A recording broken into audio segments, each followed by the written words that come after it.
అధ్యక్ష, ప్రభుత్వం మారింది. ప్రజలు అత్యంత ప్రజాస్వామ్యయుతంగా తీర్పిచ్చారు. మేము చాలా విషయాల హృదయంతో ప్రభుత్వం తరఫు నుంచి చాలా స్పష్టంగా చెప్పాం. అత్యంత ప్రజాస్వామ్యయుతంగా సభను నడుపుకుందాం, ఉన్నటువంటి విషయాలపైన లోతుగా చర్చిద్దాం, నిర్మాణాత్మకమైనటువంటి సూచనలు మీరు ఏమిచ్చినా మేము తీసుకోవడానికి సిద్ధంగా ఉన్నామని చెప్తా ఉన్నాం.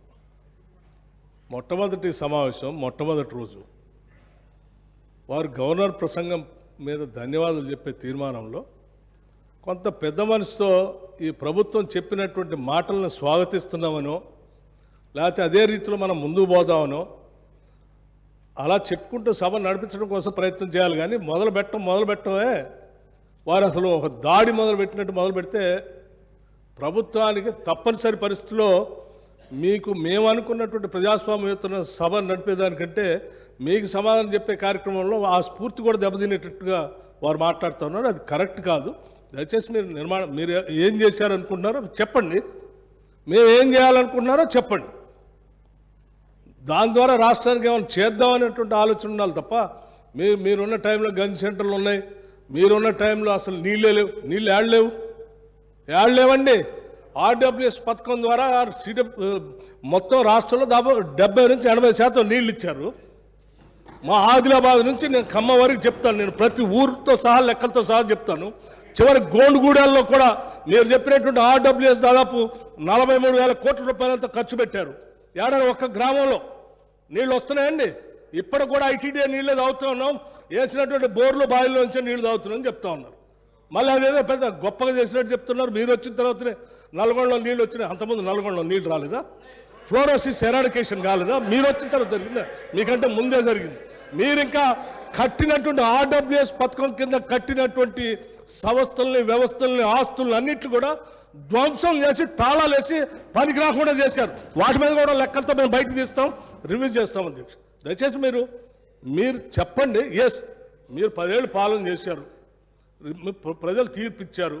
ఈ తీర్పిచ్చినటువంటి తీర్పు ద్వారా రేపొద్దున ఇంకా భవిష్యత్తులో ఈ రాష్ట్రాన్ని ఇంకా ఎంత ముందుకు తీసుకొని పోదాం. మీరు ఏదైనా ఉంటే నిర్మాణ సూచనలు చేయండి. మీరు వినటానికి సిద్ధంగా ఉన్నాం, అమలు చేయడానికి కూడా సిద్ధంగా ఉన్నాం. Thank you. గౌరవ కేటీఆర్ గారు. అధ్యక్ష, సబ్జెక్టే మాట్లాడుతున్నా సార్. నేను ఆ గవర్నర్ ప్రసంగంలో ఏం చెప్పినో దానికే సమాధానం చెప్తున్నా. 10 ఏళ్ళు విధ్వంసం జరిగింది అన్నారు. మరి 10 ఏళ్ల విధ్వంసం గురించి మాట్లాడితే 55 ఏళ్ల విధ్వంసం గురించి మాట్లాడాలన్నా వద్దా? 55 ఏళ్లు కాంగ్రెస్ పరిపాలనలో చేసిన జీవన విధ్వంసం చెప్పాలి. ఇప్పుడు గౌరవ సభ్యులు రామ్మోహన్ రెడ్డి గారు మాట్లాడుతూ రాజశేఖర రెడ్డి గారి పేరు తీసుకున్నారు, గత ముఖ్యమంత్రుల పేర్లు తీసుకున్నారు. పొన్నం ప్రభాకర్ గారేమో ఆంధ్రప్రదేశ్ చరిత్ర మాట్లాడొద్దంటారు. మరి రామ్మోహన్ రెడ్డి గారేమో గతంలో ఉన్న ఆంధ్ర ముఖ్యమంత్రుల పేర్లు తీసుకున్నారు. పేర్లు తీసుకున్నప్పుడు చెప్పకపోతే ఎట్లా అధ్యక్ష? వాస్తవాలు చెప్పాలి, చరిత్ర చెప్పాలి, అర్థం చూపెట్టాలి కదా సార్. 55 ఏళ్లు పరిపాలించే అవకాశం ఇచ్చినప్పుడు సాగునీరు ఇవ్వలేని అసమర్థులు, తాగునీరు ఇవ్వలేని అసమర్థులు, కరెంట్ ఇవ్వలేని అసమర్థులు, వాళ్ళ అసమర్థత గురించి చెప్తే ఉలికిపడ్డం ఎందుకు అధ్యక్ష? అధ్యక్ష, ఇంకొక మాట కూడా నేను విజ్ఞప్తి చేస్తా ఉన్నాను. ఇది మొదటి రోజు అధ్యక్ష. మొదటి రోజే ఇంత ఉలికిపడితే ఎట్లా అధ్యక్ష? మొదటి రోజు ఇంత భయపడితే ఎట్లా? ఒక్కొక్క మంత్రి గారు లేసి అప్పుడే ఉలికిపడి మాట్లాడుతున్నారు. అంత భయం ఎందుకు సార్? అధ్యక్ష, నిర్మాణాత్మక సూచనలు చేయాలన్నారు భట్టి గారు. Me welcome it. కానీ మీరు నిర్మాణాత్మకమైన గవర్నర్ ప్రసంగం ఉంటే, విధ్వంసంగా ఉండకపోతే, వాస్తవాలు చెప్తే మేము కూడా వాస్తవాలు చెప్పేటోళ్ళం. మా అధ్యక్షుడు స్పష్టంగా చెప్పారు, కొత్త ప్రభుత్వం వచ్చింది, తొందరపడకండి, ఒక 3 నెలలు సమయం ఇద్దాం, అట్రఫ్లాప్ అవుతారు ఎట్లాగూ, కానీ 3 నెలలు సమయం ఇద్దాం. ఎందుకంటే అధ్యక్ష చాలా చెప్తా, అవి కూడా చెప్తా. పాపం వాళ్ళ సభ్యుడే వాళ్ళని నిరికిస్తాను. అధ్యక్ష, ఒక్క మాటలో చెప్పాలంటే తెలంగాణలో అధ్యక్ష, ఒక్క మాటలో చెప్పాలంటే ఏంది అధ్యక్ష కాంగ్రెస్ పరిపాలన? బొంబాయి, బొగ్గుబాయి, దుబాయ్. ఆనాడు ఇదే కదా అధ్యక్ష. మొత్తం ప్రజలు వలసలు పోయే దుస్థితి, రైతులు మొగులు దిక్కు చేసే దుస్థితి, మొత్తంగా ఆఖరికి ఇవాళ అక్కడ కూర్చున్న ముఖ్యమంత్రి గారి సొంత జిల్లాలోనే గంజి కేంద్రాలు అధ్యక్ష. ఇందిరమ్మ రాజ్యం అంటే గంజి కేంద్రాలు, ఆకలి సావులు, ఎన్కౌంటర్లు తప్ప ఏముండే అధ్యక్ష? ఇది గొప్పగా చెప్తున్నారు అధ్యక్ష. ఆ రోజుల్లో ప్రాజెక్టులు కట్టకున్నా, పైసలు తరలించకపోయినా ఆంధ్రాకి మౌనంగా మంగళహారతులు పట్టింది తెలంగాణ కాంగ్రెస్ నాయకులు కాదా అధ్యక్ష? ఆనాడు మేము రాజీనామాలు చేస్తుంటే, గొంతు చించుకుంటుంటే, పేగులు దిగేదాకా కొట్లాడుతుంటే పదవుల కోసం పెదవులు మూసుకున్నది ఎవరు అధ్యక్ష? ఇలా బాగా మాట్లాడుతున్నారు అధ్యక్ష. ఇంకొక మాట చెప్తా ఉన్నా, ఇదే శాసనసభ అధ్యక్ష తెలంగాణ పదం నిషేధిస్తే ఒక్క కాంగ్రెస్ నాయకుడు మాట్లాడిండే అధ్యక్ష.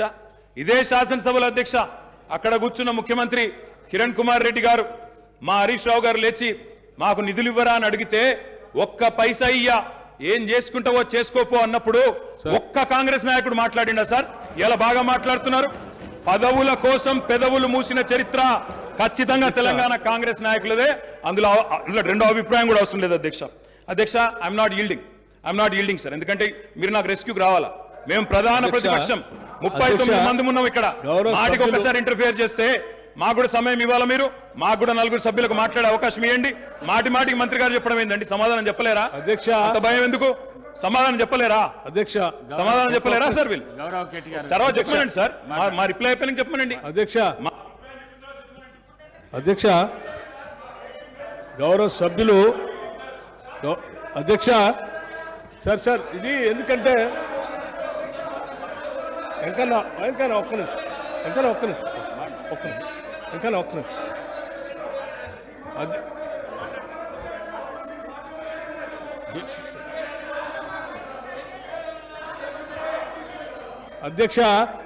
అధ్యక్ష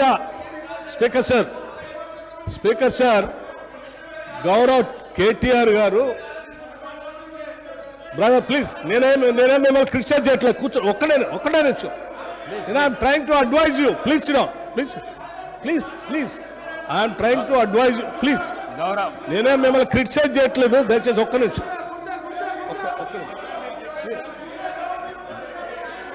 గౌరవ్ ప్రశాంత్ రెడ్డి గారు అధ్యక్ష కూర్చో. అధ్యక్ష ఒకటే నిమిషం. అధ్యక్ష గౌరవ శాసనసభ్యులు సీనియర్ శాసనసభ్యులే, వారు బాగా తెలుసు సభా వ్యవహారాలు కూడా. మనం గతంలో కూడా ఈ విషయాన్ని చర్చించాము అధ్యక్ష. గత 55 ఏళ్ళలో మీరు ఏం చేశారు అని పదే మాట్లాడుతూ ఉన్నారు. ఇంతలో కూడా మాట్లాడారు. నేనేం చెప్తా ఉన్నానంటే ఆ 55 ఏళ్ళు ఉమ్మడి రాష్ట్రంలో పాలన దానికంటే బాగా చేసుకోవచ్చనే అది వద్దనుకొని మనం ప్రత్యేక రాష్ట్రం తెచ్చుకున్నాం. మనం రిలేటివిటీ ఎప్పటి నుంచి తీసుకుంటామంటే 2014 నుంచే తీసుకుంటాం. కూర్చోండి ఒక నిమిషం చెప్పండి. ఒక్క నిమిషం చెప్పండి. ప్రత్యేక రాష్ట్రం ఏర్పడిన తర్వాత అది బాగలేదనే ఈ రాష్ట్ర ప్రజలందరూ కూడా సకల జనం సమ్మె చేస్తే ఇక్కడ ఉన్నటువంటి మంత్రులు కూడా కౌశిక్ రెడ్డి గారు కూర్చోండి. పెద్ద రాష్ట్రంలో మంత్రులు ఉంటే కూడా రాజీనామా చేసి మంత్రులందరూ కూడా తీర్మానం చేసి ఈ సభలో ఉన్నటువంటి కాంగ్రెస్ శాసనసభ్యులు కూడా అందరూ తీర్మానం చేసి ప్రత్యేక రాష్ట్రం కావాలని కేంద్ర నాయకత్వాన్ని ఒప్పించి శ్రీమతి సోనియా గాంధీ గారి దగ్గర కలిసి సభలో సరిపోయేంత బలం లేకపోయినప్పటికీ సభలో ఉన్నటువంటి వాళ్ళందరినీ ఒప్పించి ప్రత్యేక తెలంగాణ రాష్ట్రం ఇచ్చినటువంటి కాంగ్రెస్ పార్టీ ఆ ఆలోచన ఉంది కాబట్టి ఇచ్చింది అధ్యక్ష. కాంగ్రెస్ పార్టీ ఇచ్చిన తర్వాత సంపదతో కూడినటువంటి రాష్ట్రాన్ని మీ చేతిలో పెడితే, మిగులు బడ్జెట్తో ఉన్నటువంటి రాష్ట్రాన్ని మీ చేతిలో పెడితే 10 ఏళ్లు బాగు చేయాల్సింది పోయి 5 లక్షల కోట్ల అప్పు చేసి వాళ్ళ అప్పుల రాష్ట్రంగా మార్చిన మీరు అప్పుడు బాగలేదు ఇప్పుడు బాగలేదు అంటారు. బాగుండాల్సింది 10 ఏళ్ళ నుంచి చేయాల్సింది మీరు. ఆ రోజు గతంలో డిప్యూటీ సీఎం గారు కేసీఆర్ కూడా అందులో మంత్రిగా ఉన్నారు. అవన్నీ బాగలేదని అనుకున్నప్పుడు అందరం కలిసి తీర్మానం చేసి తీసుకొచ్చుకుంటారు. తెచ్చుకున్న తెలంగాణ రాష్ట్రంలో పాలన గురించి అభివృద్ధి గురించి మాట్లాడుకోవాలి. కానీ మాట్లాడితే పాత మాట్లాడుకుంటే మాట్లాడుకుంటే వీళ్ళందరూ రాజీనామా ఎందుకు చేస్తా అన్నారు, పార్లమెంట్లో వాళ్ళందరూ కొట్లాడుతా అన్నారు, వాళ్ళందరూ పెప్పర్ స్ప్రే తింటారు, మిగతా వాళ్ళు ఎందుకు రాజీనామా చేస్తారు. అది బాగాలేదని కదా తెచ్చుకున్న దాంట్లో మీరెంత బాగా చేశారో చెప్పాలి. కానీ ఏం చేశారు? పట్టుమని ఏమైనా గోదావరిలో ఒక చుక్క నీళ్లు తెచ్చారా? కృష్ణానదిలో ఒక చుక్క నీళ్లు తెచ్చారా? ఏం చేయలేదు కదా. లక్షల కోట్లు వృధా చేశారు. కానీ ఒక్క ఎకరానికైనా అదనంగా ఆయకట్టు నీళ్ళు ఇచ్చారా? ఒక్కడికైనా ఉద్యోగాలు ఇచ్చారా? ఒక్కడికైనా ఒక ఇందిరమ్మ ఇల్లు ఇచ్చారా? ఒక్కడికైనా ఏదైనా చేశారా ఈ రాష్ట్రంలో? ఏమీ లేదు. అది చెప్పండి. మేము చెప్పింది అదే. ధనంతో కూడిన సంపదతో కూడిన తెలంగాణ రాష్ట్రం ఇస్తే 10 ఏళ్ళు విధ్వంసం చేశారు. ఇవాళ విధ్వంసం చేయడం కాదు, స్వేచ్ఛ లేకుండా చేశారు. ఇవాళనే వాళ్ళకి స్వేచ్ఛ వచ్చినట్టు తీర్పిచ్చారని చెప్పాం. దాని గురించి మాట్లాడిన 10 ఏళ్ళ నుంచి. గౌరవ కేటీఆర్. అధ్యక్ష, మా బట్టన్న కూడా ఇంత ఆవేశపడతాడు అనుకోలేదు అధ్యక్ష. ఎందుకంటే వారికి వాస్తవాలు తెలిసి కూడా ఇంత ఆవేశపడి అధ్యక్ష గావు కేకలతో పెడబొబ్బలతో నోటికి గొంతు పెంచి అరిస్తే, గొంతు పెంచి దాడి చేస్తే, మందబలంతో శాసిస్తాననుకుంటే వాస్తవాలు కాకుండా పోవు సార్. పాలమూరులో గంజి కేంద్రాలు వాస్తవం. తెలంగాణలో నెత్తురు బారిన నేలలు వాస్తవం. నెర్రెలు బారిన నేలలు వాస్తవం. కరెంటీ అని మాట వాస్తవం. 14 లక్షల వలసలు వాస్తవం. అధ్యక్ష, ఇవన్నీ కాంగ్రెస్ పాలనకు తార్కాణాలు అధ్యక్ష, నేను చెప్పడం లేదు అధ్యక్ష. ఎవరో కాదు అధ్యక్ష, గౌరవ ముఖ్యమంత్రి రేవంత్ రెడ్డి గారు మాట్లాడిన రికార్డు అసెంబ్లీలో అధ్యక్ష, కాంగ్రెస్ పరిపాలన గురించి గౌరవ ముఖ్యమంత్రి రేవంత్ రెడ్డి గారు మాట్లాడిన మాటలు వారి మాటలు చెప్తా అధ్యక్ష. వారు చెప్పినారు రేవంత్ రెడ్డి గారు, ఇది 2014 25 జూన్ అధ్యక్ష. వారి మాటలు నేను కోట్ చేస్తా ఉన్నా, అసెంబ్లీ రికార్డు అధ్యక్ష. నేను చదువుకోవడానికి హైదరాబాద్లో ఉంటే నా తండ్రి గారు చనిపోతే మా గ్రామానికి పోయినాను. పద్ధతి ప్రకారం దాన సంస్కారాలు అయిన తర్వాత స్నానం చేసి ఇంటికి పోవాలి. ఎండాకాలం వస్తే ఏ బావిలో కూడా రోజుల తరబడి ఈత కొట్టినామో ఆ బావి ఎండిపోయింది. బోర్ దగ్గరకు పోయి స్నానం చేద్దాం అనుకుంటే కరెంట్ లేదు. నాకున్న పరిచయాలతో కరెంటే ఇస్తే బోర్ల నుంచి నీళ్ళు వస్తలేవు. స్నానం చేయవలసిన సమయంలో నెత్తి మీద నీళ్లు చల్లుకొని ఇంటికి వచ్చినాం అధ్యక్ష. తెలంగాణ ప్రాంతం నిర్లక్ష్యం కావడానికి కారణం కాంగ్రెస్ పాలకులన్న విషయం ఇప్పుడు అర్థమైంది అధ్యక్ష. ఇది నేను కాదు అధ్యక్ష, రేవంత్ రెడ్డి గారు చెప్పిన మాట. మీ ముఖ్యమంత్రి గారే చెప్పినారు అధ్యక్ష, నేను చెప్పడం కాదు. నేనేమంటున్నా అధ్యక్ష, మీరు దాచేస్తే దాగని సత్యాలు చరిత్ర అధ్యక్ష. ఇట్లా నిమిషానికి ఒకసారి ఇంటరప్ట్ చేస్తే ఎట్లా అధ్యక్ష? ఇంత ఆవేశం ఎందుకు? బట్టన్నా అధ్యక్ష, ముఖ్యమంత్రి గారు మాట్లాడతారు తర్వాత, మీకెందుకు బాధ? బట్టి గారు ఇంత బాధపడితే కష్టం. ఇందిరమ్మ పాలన గురించి రేవంత్ రెడ్డి గారు చెప్పిన మాట ఇది. ఇంకా చాలున్నాయి రేవంత్ రెడ్డి గారు చెప్పిన మాటలు చెప్పమని చెప్తా అధ్యక్ష. This is not right sir. అధ్యక్ష, you have to come to my rescue. This is not right అధ్యక్ష. ఇదేం అధ్యక్ష సీఎం గారు సమాధానం చెప్తారు అధ్యక్ష. గౌరవ కేటీఆర్ గారు ఎన్నిసార్లు ఇస్తారు సార్?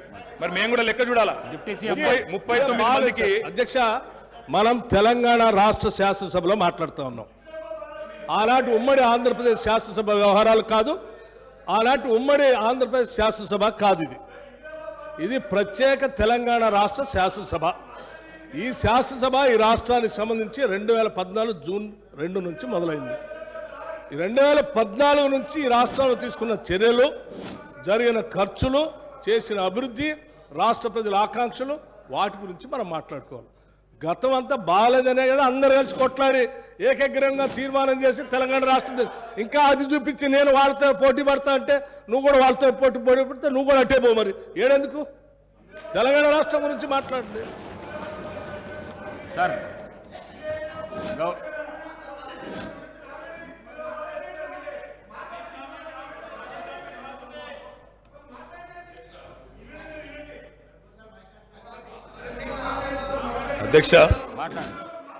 అధ్యక్ష, ఇందిరమ్మ పాలన అంటే 84 వరకు ఇందిరమ్మ పాలన ఉండే సార్. మరి ఇందిరమ్మ రాజ్యం తెచ్చినాం ఇందిరమ్మ పాలన తెచ్చినాం అంటే మరి ఇందిరమ్మ పాలన గుర్తు చేయాలి కదా సార్. ఇందిరమ్మ పాలనలో గంజి కేంద్రాలు ఉండేది గుర్తు చేయాలి. ఇందిరమ్మ పాలనలో కరెంటు లేనిది గుర్తు చేయాలి. ఇందిరమ్మ పాలనలో నిర్బంధాలు గుర్తు చేయాలి. ఇందిరమ్మ పాలనలో నియంతృత్వం గుర్తు చేయాలి. ఇందిరమ్మ పాలనలో ఎమర్జెన్సీ రోజులు గుర్తు చేయాలి. ఇందిరమ్మ పాలనలో ఆర్టికల్ 365ని ఎట్లా యూజ్ చేసి ప్రజాస్వామికంగా ఎన్నుకున్న ప్రభుత్వాలను రద్దు చేసినో గుర్తు చేయాలి. ఇందిరమ్మ పాలనలో ఎట్లా ముల్కీ రూల్ను తుంగలో దొక్కినో గుర్తు చేయాలి. ఇందిరమ్మ పాలనలో ఎట్లా రాష్ట్ర ప్రభుత్వాలను ఒక నియంతలాగా శాసించినో గుర్తు చేయాలి. ఇందిరమ్మ పాలనలో ఎట్లా ఇంటింటికి తాగునీళ్ళు ఇవ్వలేని దుస్థితులను గుర్తు చేయాలి. ఇందిరమ్మ పాలనలో ఎట్లా అయితే గరీబీ హటావో అని నినాదం ఇచ్చి మర్చిపోయినో గుర్తు చేయాలి. రాజశేఖర్ రెడ్డి గారిని గుర్తు చేసుకున్నప్పుడు, కిరణ్ కుమార్ రెడ్డి గారిని గుర్తు చేసుకున్నప్పుడు వారు తప్పకుండా మేము కూడా అన్ని చెప్పాలి కదా సార్. పోతిరెడ్డిపాడు పొక్కదవి నీళ్లు తీసుకుపోతుంటే హారతులు పట్టిన వాళ్ళ సంగతి చెప్పాలా, హంద్రీనివాకు హారతులు పట్టిన వాళ్ళ సంగతి చెప్పాలా, తెలంగాణకు అన్యాయం చేసిన ప్రతి ఒక్కరి సంగతి చెప్పాలా. కేవలం సెలెక్టివ్గా తలుచుకుంటాం, ఇందిరమ్మ పేరు అవసరం వచ్చినప్పుడు తలుచుకుంటాం, లేకపోతే తలుచుకోమంటే ఎట్లుంటుంది అధ్యక్ష? కాబట్టి తప్పకుండా చెప్పాలా. చరిత్ర అనేది దాస్తే దాగేది కాదు అధ్యక్ష. ప్రగతి భవన్కు పోయి అక్కడ కేసీఆర్ గారి పేరు మీద మట్టి పూయంగానే చరిత్ర మరుగున పడిపోదు అధ్యక్ష. తప్పకుండా వాస్తవాలుగానే ఉంటాయి. వాస్తవం ఏంది అంటే 50 ఏండ్ల గోస తర్వాత కలిసొచ్చే కాలానికి నడిసొచ్చే కొడుకు కేసీఆర్. తెలంగాణ తల్లిని దాస్య శృంఖలాలు తెంచిన కొడుకు కేసీఆర్ గారు అధ్యక్ష. ఇవాళ వారు మాట్లాడినారు గవర్నర్ గారు. మార్పు మొదలైంది, నిర్బంధం పోయింది అన్నారు. అవును అధ్యక్ష, మార్పు మొదలైంది, నిర్బంధం పోయింది. ఎప్పుడు పోయింది అధ్యక్ష నిర్బంధం? జూన్ 2, 2014 నాడు దాస్య శృంఖలాల నుంచి శ్రీశ్రీ గారు చెప్పినారు అధ్యక్ష, బానిసకొక బానిస అని.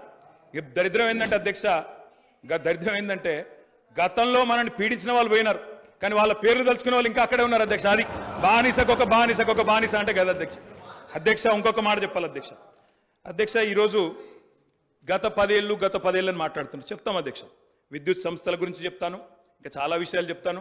మధ్యలో వారే ఇప్పుడు ఒక 15 నిమిషాలు డిస్టర్బ్ చేశారు. మీరు లెక్క రాసుకోవాలి. మీరు కూడా మేము 39 మంది ఉన్నాం, వాళ్ళు 64 మంది ఉన్నారు. మిడిసిపడుతున్నారు అధ్యక్ష. ఎంత అధ్యక్ష తేడా? 1.85% ఓటు మాత్రమే.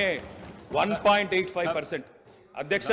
ఈ రకమైన మిడిసిపాటు మంచిది కాదు. గౌరవ కేటీఆర్ గారు, సబ్జెక్ట్ డీవియేషన్ కాకుండా నేనేం అవ్వలేదు సార్, ఆయన చెప్పిన దానికే చెప్తున్నా. మిమ్మల్ని అక్కడ కూర్చోబెట్టారు అంటే చెప్తున్నా అధ్యక్ష. ఎక్కువ తేడా ఏం లేదు సార్, మిడిసిపాటు వద్దని చెప్తున్నా సార్ అధ్యక్ష. నీళ్లు, నిధులు, నియామకాలు, ఇది మా ఉద్యమ నినాదం. దాన్నే అధ్యక్ష వారు సమాధానం ఎట్లాగో చెప్తారు చెప్పండి సార్. సమాధానం ఎట్లాగో చెప్తారు?